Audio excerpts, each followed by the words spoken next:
नमस्कार श्रोते हो, आकाशवाणी नागपूरच्या वृत्त विभागाच्या वतीने प्रस्तुत दृष्टिक्षेप या कार्यक्रमात मी रेवती आपल्या सगळ्यांचं मनापासून स्वागत करते.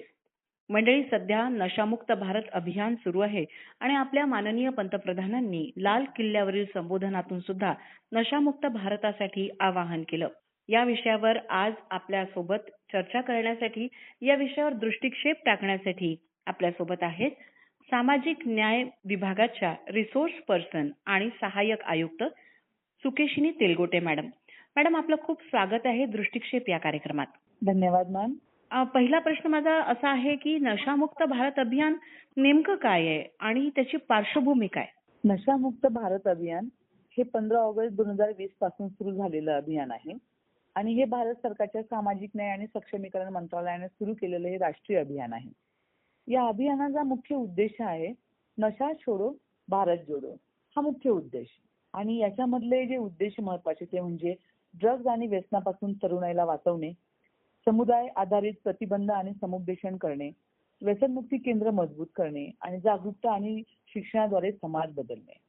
या अभियानाअंतर्गत ज्या नशेला टार्गेट केलेलं आहे ते टार्गेटेड नशा ज्या आहेत त्या म्हणजे दारू, तंबाखू, गुटखा, गांजा, ब्राऊन शुगर, अफू, इंजेक्शन ड्रग्ज, फार्मा ड्रग्ज आणि नवीन सिंथेटिक ड्रग्ज.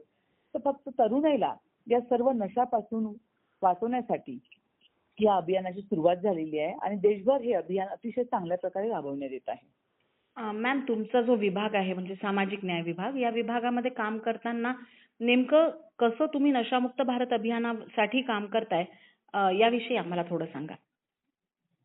ऍक्च्युली आमचा विभाग जो आहे तो आमच्या विभागाचा टार्गेटेड एरिया हा स्टुडंट आहे.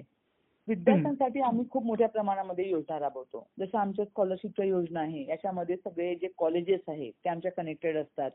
नंतर आमचे सर्व शासकीय हॉस्टेल्स आहेत, आमचे अनुदानित हॉस्टेल्स आहेत, नंतर आमच्या रेसिडेन्शियल स्कूल्स आहेत. इथे मोठ्या प्रमाणामध्ये ही तरुणाई, हे विद्यार्थी आमच्याकडे असतात आणि या मुलांना या तरुणाईला वाचवण्यासाठीच आपण हे सर्व आज करतोय. त्यामुळे आमचा विभाग जे काम करतोय तर जनजागृती आम्ही मोठ्या प्रमाणामध्ये करतोय. त्यामध्ये आपल्या कॉलेजेसमध्ये वेगवेगळे प्रोग्राम केले जातात नशामुक्त भारत अभियानाचे. दिंडी काढल्या जाते जनजागृतीसाठी, रॅली काढल्या जातात. त्याचप्रमाणे सर्व हॉस्टेल्सला वेगवेगळे प्रोग्राम घेतलेले जातात. त्याचा पूर्ण फॉर्मॅट तयार करून दिलेला आहे, शेड्यूल बनवून दिलेला आहे. रेसिडेन्शियल स्कूलला पण घेतल्या जातात हे प्रोग्राम, जेणेकरून ही तरुणाई या सर्व नशेपासून मुक्त झाली पाहिजे आणि एक सुदृढ लाईफ जगू शकली पाहिजे. आणि सोबतच आम्ही मुलांनी याचं पालन केलं पाहिजे, विद्यार्थ्यांनी, तरुणांनी. यासाठी आम्ही शपथ घेतोय की बाबा मी माझ्या जीवनामध्ये कोणत्याही प्रकारची नशा करणार नाही. कारण जर आपली तरुणाई जर संघटित राहिली, सुस्थितीत राहिली, हेल्दी राहिली तर पर्यायाने आपला देश, आपलं राष्ट्रच हेल्दी राहणार आहे. त्याच्यामुळे या तरुणाईसाठी आमचा विभाग नशामुक्ततेला, या तरुणाईला नशेपासून मुक्त करण्यासाठी आमचा विभाग सदैव कार्यरत आहे. अगदी बरोबर मॅम. मला एक उत्सुकता म्हणून हा प्रश्न आहे की नेमके कोणते उपक्रम आपण राबवतो आणि या माध्यमातून युवकांचा कसा प्रतिसाद तुम्हाला मिळतो? आम्ही मॅम मोठ्या प्रमाणामध्ये जनजागृती करतोय. जिथं मुलांचं प्रमाण, तरुणांचं प्रमाण जास्त आहे तिथे आम्ही जनजागृती करतो. काही रिसोर्स पर्सन घेऊन आमचे. नंतर जे आमचे कॉलेजेस आहेत, कारण की जिल्ह्यामधले, प्रत्येक जिल्ह्यामधले जेवढी कॉलेजेस आहेत ते आपल्या विभागासोबत कनेक्टेड असतात आमच्या, कारण की आम्ही विविध योजनांच्या माध्यमातून त्या कॉलेज सोबत वर्क करतो. तर तिथे त्या कॉलेजेसला जाऊन मॅडम आम्ही तिथे वेगवेगळे प्रोग्राम घेतोय. तरुणाईला वळवण्यासाठी, त्यांचं मत परिवर्तन करण्यासाठीचे प्रोग्राम घेतोय. नंतर आमचे जे शाळा, हॉस्टेल्स आहेत त्या ठिकाणी देखील आम्ही विविध प्रोग्राम घेतो, जेणेकरून तरुणाई याच्यापासून दूर झाली पाहिजे. सोबतच आम्ही प्रत्येक ठिकाणी नशामुक्त भारत अभियानाची शपथ घेतोय. इथे म्हणजे प्रत्येक जिल्ह्यामध्ये हे उपक्रम सुरू आहेत. युवकांचा कसा प्रतिसाद आहे? त्यांना पटतंय का हे सगळं? खरं सांगायचं म्हणजे युवक स्वतःहून त्या म्हणजे नशेकडे ओढल्या जाण्याचं प्रमाण हे थोडं कमी आहे.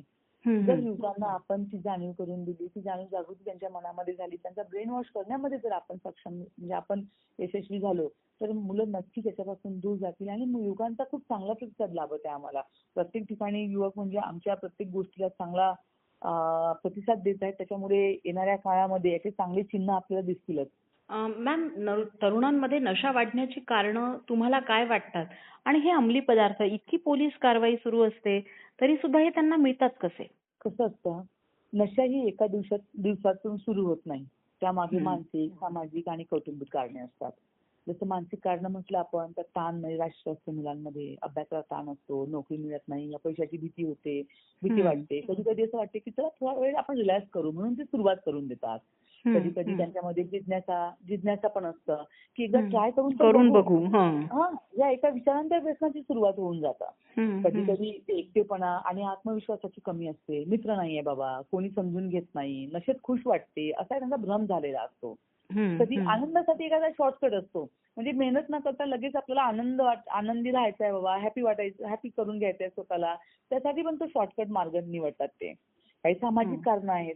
सामाजिक कारणामध्ये जसा मित्रांचा दबाव असतो. जसं मित्र म्हणतात, हं. "सगळे करतात, तू का नाही करत?" त्यामुळे नकार द्यायला वाईट वाटतं, लाज वाटते तशी मुलांना. ते पण मग त्या मित्रांसोबत त्या दबावामुळे वाहून जातात. हं, हं. चित्रपट किंवा सोशल मीडियामध्ये आपण बऱ्याच वेळेला ह्या गोष्टी दाखवतो. म्हणजे की रील, सिनेमात नशेला कूल असं दाखवण्यासाठी ते हो. म्हणजे काही चित्रीकरण असतं. मग मुलांना असं वाटतं की आपल्याला पण असं जर केलं तर आपण पण म्हणजे शांत होऊ, आपण पण हं. कूल दिसू. आणि कधी-कधी कसं असते सहज उपलब्ध होतात ह्या गोष्टी. शाळा, हो. कॉलेज जवळ गुटखा, दारू, ड्रग्ज सहज मिळते. ऑनलाईन डिलिव्हरी पण मिळते. हं, मग हं. याच्यामुळे कसं असतं, त्या मुलांमध्ये ती नशा करण्याची एक इच्छा तयार होते. ओळख हं. निर्माण करण्याची पण इच्छा होते त्यांची. जसं वेगळं दिसायचं म्हणून नशेचा वापर करायचा. तो हं, इतरांपेक्षा हं. वेगळं. त्याच्यापासून पण ती म्हणजे ती आपली नशेला सुरुवात करतात. काही कौटुंबिक कारणं असतात. जसं हं, घरात हं. सदैव भांडण, दुर्लक्ष असलं, आई-वडिलांमध्ये भांडण, घटस्फोट, त्यांच्यापासून मुलांना प्रेम न मिळणं. त्याच्यामुळे मग ते बाहेर आधार शोधतात. हं, पालकांचं हं. जर व्यसन असेल स्वतःचं, तर वडिलांना ते घरात जर वडील दारू पित असतील, तर ते मुलांना पण ते खूप नॉर्मल वाटतं, हो. की आपले वडील पितात तर आपण पण का नाही? त्याच्यात चूक त्यांना काही वाटत नाही. हां, किंवा अतिलाड किंवा अतिशय कडक शिस्त या दोन्ही परिस्थितीमध्ये मुलं बंड करतात.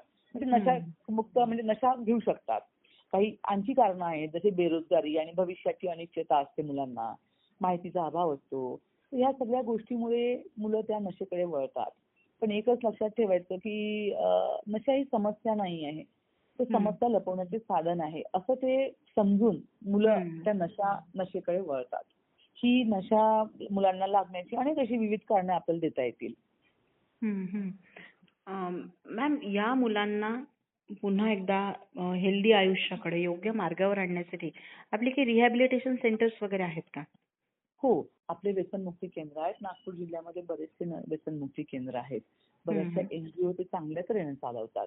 जी आपली ही मुलं आहेत, जी व्यसनाधीन झालेली आहेत आणि त्या मुलांना पुन्हा एकदा आपलं जीवनचक्र चांगल्या तऱ्हेने सुरू करण्यासाठी, चांगलं जीवन जगण्यासाठी, त्यासाठी हे रिहॅबिलिटेशन सेंटर खूप चांगल्या प्रकारे काम करतात आणि नागपूरमध्ये पण हे काम खूप चांगल्या तऱ्हेने सुरू आहे. या रिहॅबिलिटेशन होण्याचा रेट काय असतो? म्हणजे किती पर्सेंट मुलं पुन्हा आपण परत आणू शकतो? त्याच्यामधला जर मला जर म्हणजे मी पर्सेंटेजवर विश्वास ठेवत नाही ना, हं, माझं एक असं म्हणणं आहे, म्हणजे आमचा विभागही म्हणतो, हं, की जे मुलांना बाहेर आणण्यासाठी या नशेच्या ह्याच्यातून जर तुम्ही जेवढे मनापासून प्रयत्न करणार, तर हं, मुलांचा सक्सेस रेट हा बाहेर निघण्याचा व्यसनाचा हा खूप हं, मोठा असेल. फक्त रिहॅबिलिटेशन सेंटर चालवायचे म्हणून चालवायचे आणि मुलांना तिथे बाबा काहीतरी ऍडमिट करायचं तेवढ्यासाठीच हं, जर आपण केलं संख्या हं, वाढवण्यासाठी, तर हं, हा उद्देश सफल होणार नाही. हं, चांगल्या हं. या मुलांना आपली मुलं समजून यांना या नशेतून बाहेर काढण्यासाठी जर आपण सर्वांनी मिळून सर्वतोपरी प्रयत्न केले तर निश्चितच सक्सेस रेट जो त्यांचा आहे हा नक्कीच वाढतो. हो, हे खूपच महत्वाचं आहे, कारण कागदोपत्री तर आकडेवारी वाढवताच येते किंवा घटवताही येते. मॅम, तुम्ही इतक्या वर्षांपासून या क्षेत्रात आहात, तुम्ही बघितलं असेल, तुमच्या लक्षात राहिलेली अशी एखादी केस किंवा एखादा सक्सेसफुल असा जो परत आणू शकलो आपण, अशी एखादी घटना आमच्या श्रोत्यांना सांगा. मॅम माझी पोस्टिंग जेव्हा जिल्हा समाज कल्याण अधिकारी नागपूर होती, हं, त्यावेळेला हं. माझ्या अंडर बरेचसे व्यसनमुक्ती केंद्र होते. हो. तर त्यावेळेला मला आठवतं, मी जेव्हा एकदा व्हिजिटला गेली होती व्यसनमुक्ती केंद्राला, तेव्हा तिथली जी भीषणता आहे ती लक्षात आली होती. हो. पण आम्ही असं वर्क करत असताना माझ्या सोबतीला म्हणजे माझ्यासोबत काम करणारा माझा एक शिपाई होता. हो. आणि तो अनेक वर्षापासून सातत्याने गुटखा आणि ते काय म्हणतात त्याला त्या रजनीगंधा वगैरे बऱ्याच हो. काही पुड्या ते असतात मॅम काहीतरी ते. तर त्याचं तो हम्म. बरेच सेवन करत होता अनेक वर्षापासून. त्याच्या तोंडाला आतून पूर्ण असे फोडे पण आलेले होते, पण तरी तो सोडत नव्हता. आई वडील सगळे थकले होते. पण जेव्हा तो मी त्याच्यासोबत काम म्हणजे आम्ही सोबत काम करायला लागलो, तेव्हा त्याला मी एवढंच सांगितलं, "बघ दादा, तुला सांगते, मला ना ह्या कुठल्याच गोष्टीचे स्मेल किंवा ह्या गोष्टी मला पटत नाही. आणि मला हे नशा करणारे कोणत्याही प्रकारची, ती साधी सुपारीची का नशा असो ना, मला ते लोक जमत नाही. तुला जर माझ्यासोबत काम करायचं असेल तर तुला हे सगळं सोडून द्यावं लागेल, किंवा तुला जर हे सगळं ठेवायचं असेल तर माझ्यासोबत काम करता येणार नाही."